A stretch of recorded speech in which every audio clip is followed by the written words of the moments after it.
Good morning, Malacañang Press Corps. Happy Monday. Welcome to Mindanao R. We have today Ms. China Hoxon, Assistant to the Presidential Spokesperson. Thank you, Rocky. Good morning, Malacañang Press Corps. To give us updates on the Marawi situation, we have ASEC Christopher James Purisima, Deputy Administrator for Administration of the Office of Civil Defense. Thank you. Good morning, Malacañang Press Corps. Here are the updates from your task force, Bangon Marawi.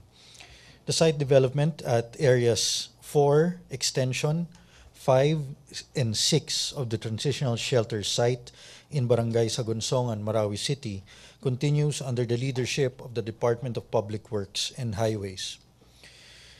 A private company has volunteered its expertise and resources to develop and deliver a water distribution system for the transitional shelter site in Barangay Sagunsongan. The company has already found suitable locations for deep wells in areas 3, 4, and 5. And shown in this slide is a map of the deep well location for area 3. At the upper part of the photo shown is the water tank location for area 4. And next, shown in this photo is the deep well location for area 5. On business and livelihood, the Department of Trade and Industry continues with the distribution of sari-sari store starter kits to selected IDPs. As of the latest report, beneficiaries in Iligan City and Baloy, Lanao del Norte have availed of the livelihood assistance. The Information Management and Strategic Communication Support Group through the Presidential Communications Operations Office has conducted its preliminary meeting for the first Maswara, Bangon Ranao Information and Serbisyo Caravan. The Information Caravan will be part of the harmonization of activities subsumed in the IDP return plan. The Marawi City Mayor presented the proposed IDP return plan during the TFBM Executive Committee meeting last Saturday, 21 October. The proposed phases of the IDP return plan are as shown. Area clearing is ongoing after the declaration of the military that PCNA teams may now enter cleared areas in the city. The national government will continue to work with the Marawi City Local Government Unit to come up with harmonized rehabilitation and recovery efforts, prioritizing the return of our IDPs to a better Marawi City. That's all for my updates. Okay, MPC, you have a question for Bangon Marawi, for ASEC Toby. Maricel Halili, TV5.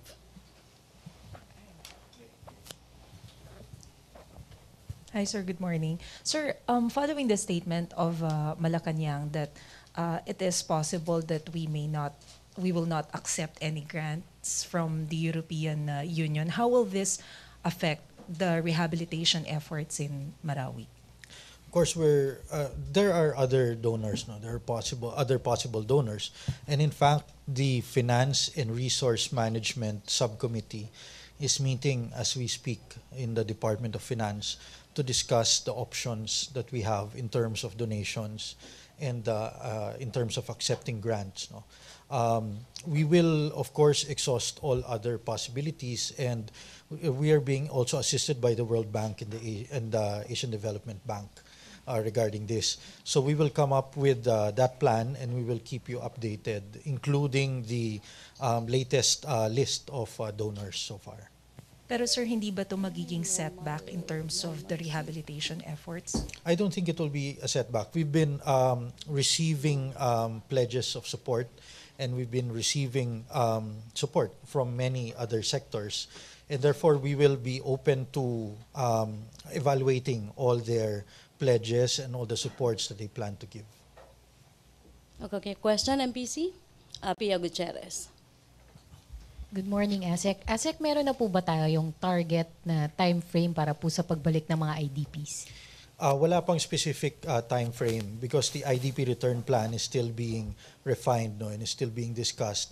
Of course, this is being proposed by the local government unit.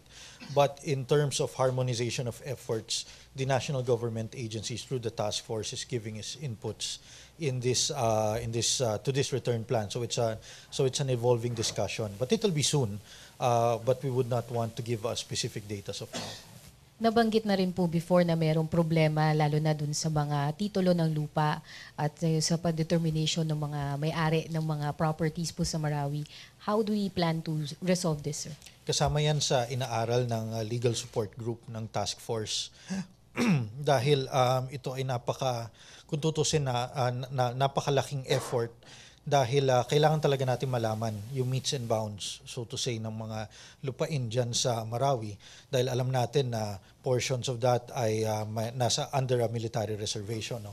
So lahat yan pinag-aaralan ng task force through its legal support group and all the agencies involved. And meron ding land resource management subcommittee na ginawa ang task force para matulungan ang mabilis na pag-analyze at pag-resolve nitong problemang ito. Thank you, sir. Rose Novenario. Ay, good morning, sir. Sir, wala pang time frame kung kailan makakabalik yung mga bakwit sa kanilang mga lugar, no? Paano po ang gagawing proseso po para makatiyak na yung mga babalik po sa Marawi ay mga lihitimo pong mga residente ron at hindi po masisingitan halimbawa po ng mga possible terrorist na naman o kung sino pa mga illegal na tao doon? Diyan papasok yung tinatawag natin na whole of government effort ng task force. No? Una, nung nagsimula itong conflict na ito, ang ating DSWD, para makapagbigay sila ng appropriate relief efforts, ay sinurvey na nila ang mga residente ng Marawi, ang mga nasa evacuation centers at yung mga home-based. Meron na silang nakuha ang preliminary data, mga pangalan nila at ang mga demographics, so to say. So alam na natin yung datos at ito ay available para i-evaluate din ng ating other national government agencies. Kasi kailangan din yung information na yan sa business and livelihood, halimbawa. So may access dyan ang DTI at may access din dyan ang DOH. At lalong-lalo na may access dyan ang local government unit. At ito yung sinisigurado natin na dahil consultative yung proseso natin sa baba, sa task force at all-inclusive, maraming nakatutok dito sa impormasyon na to. So, syempre, ang nakakaalam dyan primarily ang local government unit ng Marawi at susuportahan siya ng DSWD at ng iba pang government agencies na kasama ng task force para siguraduhin lahat ng makakabalik ay mga lehitimong residente ng Marawi. Posible po ba magpatupad ng ID system doon? Isa yan sa mga proposals at pinag-aaralan yan. No? Dahil ito naman ay para rin sa security ng ating mga IDP, security ng ating mga kababayan. Kaya lahat naman sisiguraduhin ng ating gobyerno para maging safe sila at yung tamang pagtrato sa kanila ang mapairal.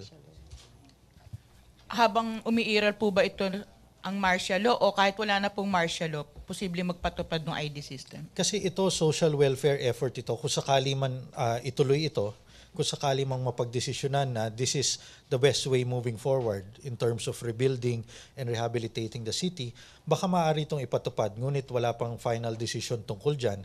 Ngunit kahit naman matapos ang martial law, patuloy naman ang ating social welfare efforts sa ating mga kababayan at sisiguraduhin natin na appropriate yung ibibigay nating basic services sa kanila. Thank you. Okay, Jopel, DWIZ. Microphone, please.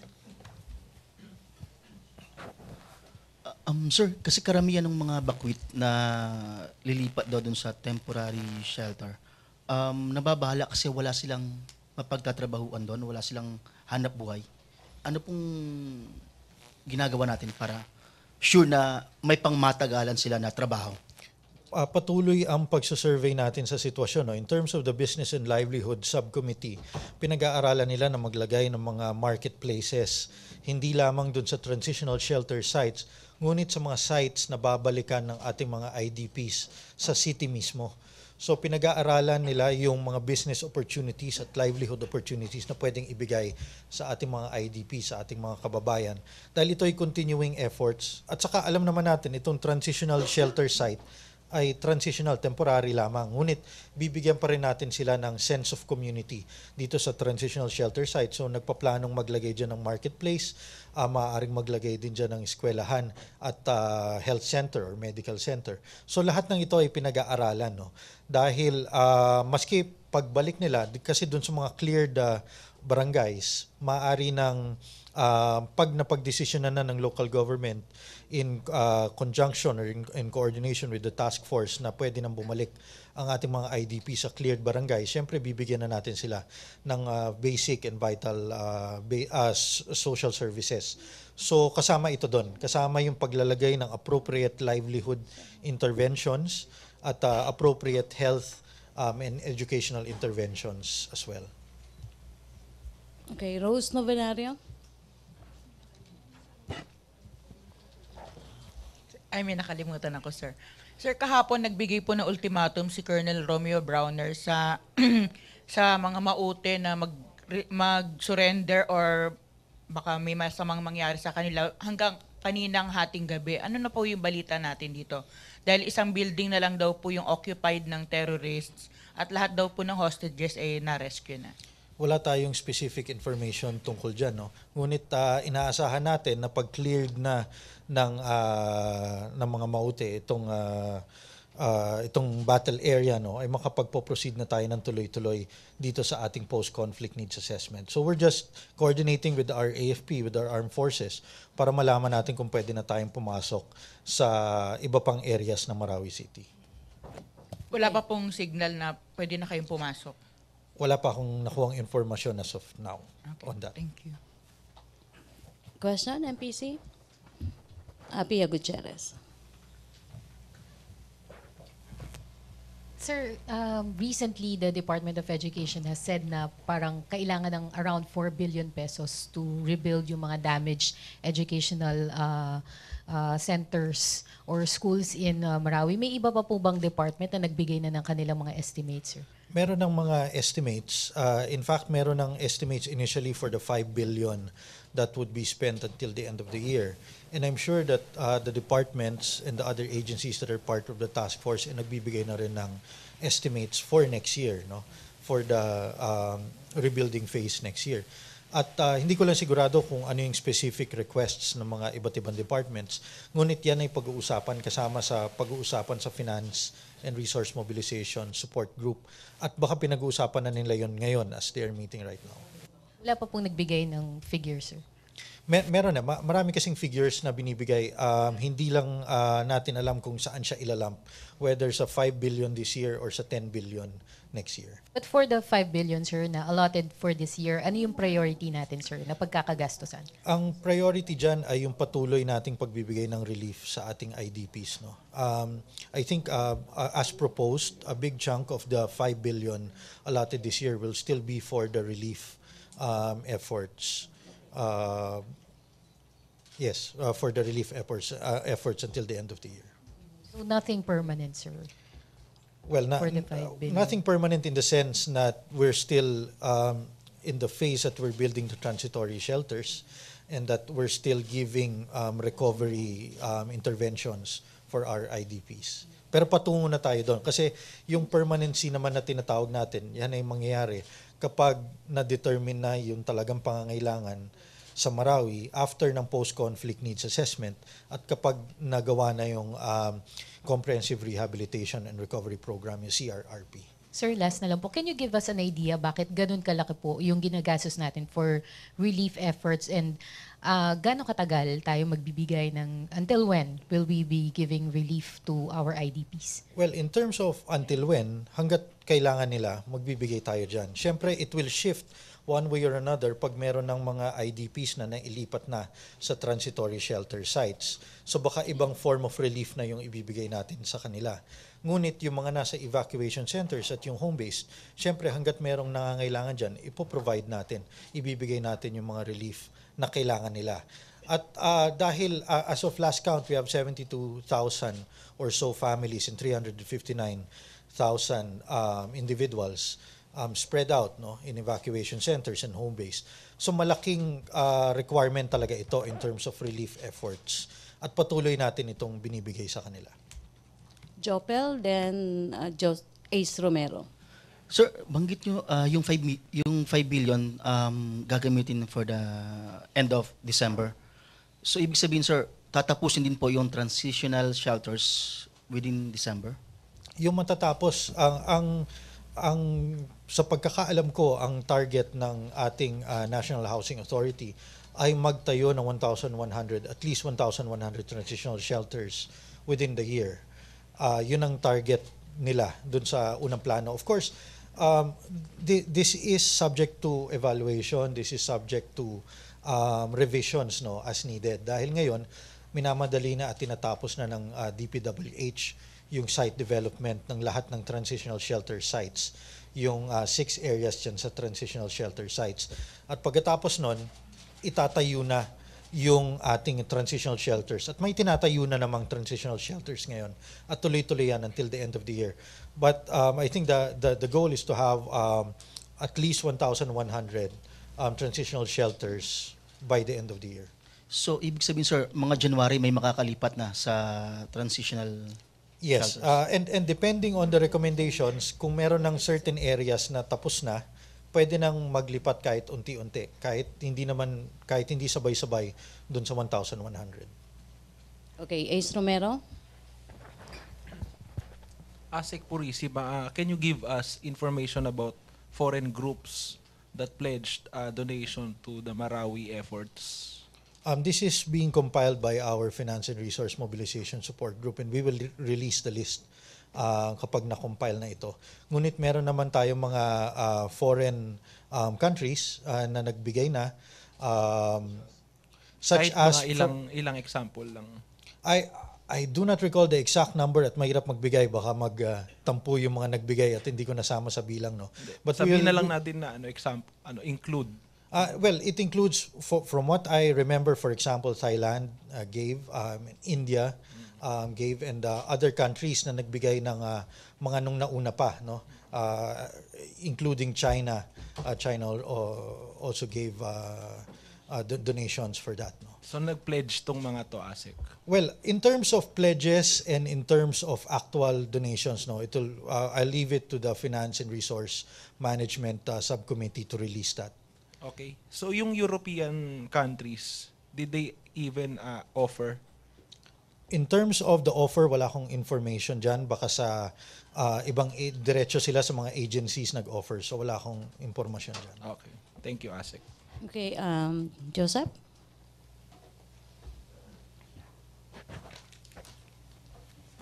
So you mentioned rebuilding phase will start next year? Well, in terms, next year, dahil this year, syempre may clearing tayo. Ang focus natin yung transitional shelters at tapusin yung PCNA at yung CRRP, Comprehensive Rehab and Recovery Plan, no? And then, kasi next year that would require funding.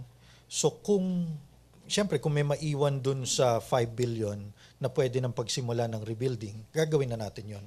Ngunit kung nakalaan na itong 5 billion na ito for the initial proposals of certain government agencies na hindi pa yung actual rebuilding, next year na yung rebuilding, pagpasok na yung funds for rebuilding next year. You're talking about the 10 The billion 10 billion proposed for next year from the NDRRM fund. Sir, anong items yung 5B? Yung items ng 5B, from what I remember, DSWD for continuous relief efforts. At kasama na rin dito yung NHA, yung pagtatayo ng transitional shelters. Kasama yan dun sa 5B. Sir, anong assurance na this will not go the way of Yolanda rehab plans? Well, very transparent ang goal natin at lahat ng ating efforts ay ina-announce natin at madodouble check nyo ito in terms of the progress of our projects. At the Finance and Resource Mobilization Support Group will be releasing updates on that. So it'll be very transparent at malalaman nyo ito. Do we have enough? Ay, wala pa yung dala mo kasi October 27 yung sabi niya, sir, before. Yes, the DALA of the initial barangays that are being assessed now. Ang goal is to have it by this week, no? October 27. So, syempre, tatapusin pa yan. Initial findings yan, no?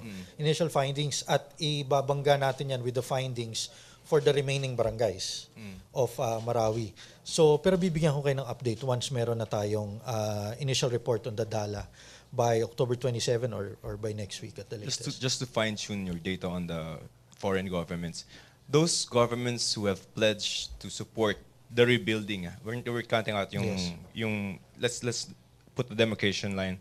So sa rebuilding, sino yung mga countries who have pledged support for the rebuilding? I will just wait for the finance There and were, resource. there are. There are. I understand there are pledges, but I do not have accurate information on that. So we will request the Finance and Resource Mobilization Support Group to release the data on that. Is this government to government or their government, foreign government to their aid agencies? Kasi sa Yolanda ganun di ba? Hindi naman siya, kung ba Russia to the Philippines, may mga ginagamitan na aid I think agencies. both avenues are possible, and I think both avenues can be explored for the rehabilitation, ibig sabihin G2G or through aid agencies. So we'll release the appropriate information on that. If there are in due time. European countries who will pledge support for the rehab, will you accept?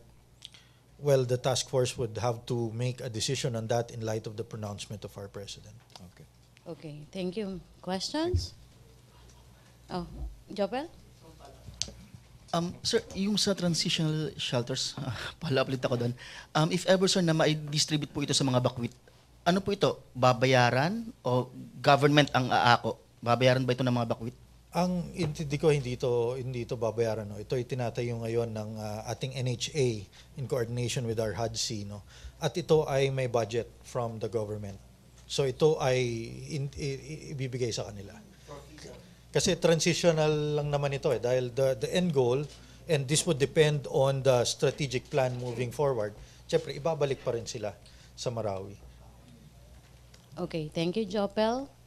MPC, no more question? Ms. Gina Ocson? Thank you. I will just read the statement from Presidential Spokesperson Abelia on the Drug Rehabilitation Partnership Agreement by the Diocese of Novaliches, Quezon City, and the Philippine National Police. The Drug Rehabilitation Partnership Agreement signed by the Diocese of Novaliches, Quezon City government and the Philippine National Police for a community-based drug rehabilitation program in the Batasan area is a commendable move to proactively help the national government in the anti-illegal drug campaign. It is hoped that this kind of partnership can be replicated by the PNP and other offices involved in the comprehensive anti-illegal drugs campaign with other dioceses, as well as other churches and church groups in the country. This kind of collaboration between the government and the church is what our people expect, as indicated by a recent survey showing majority saying that the Catholic Church must help with the rehabilitation of drug addicts.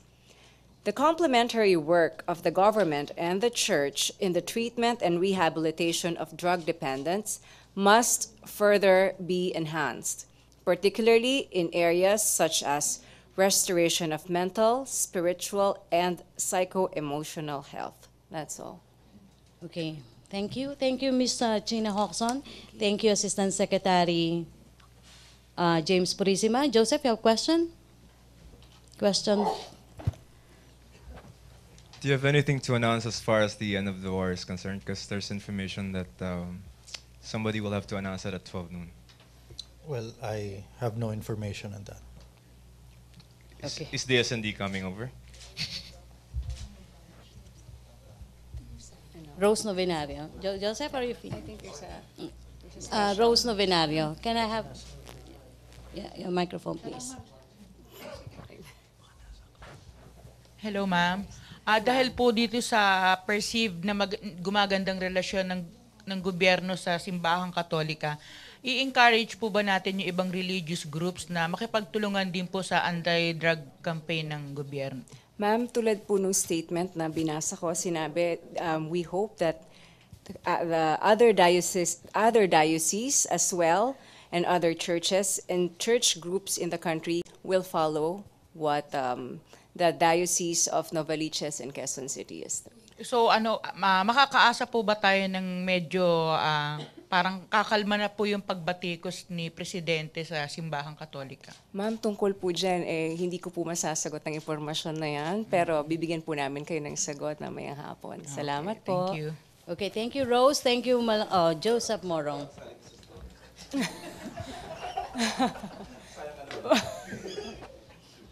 So assuming, what we talked about is going to happen at 12.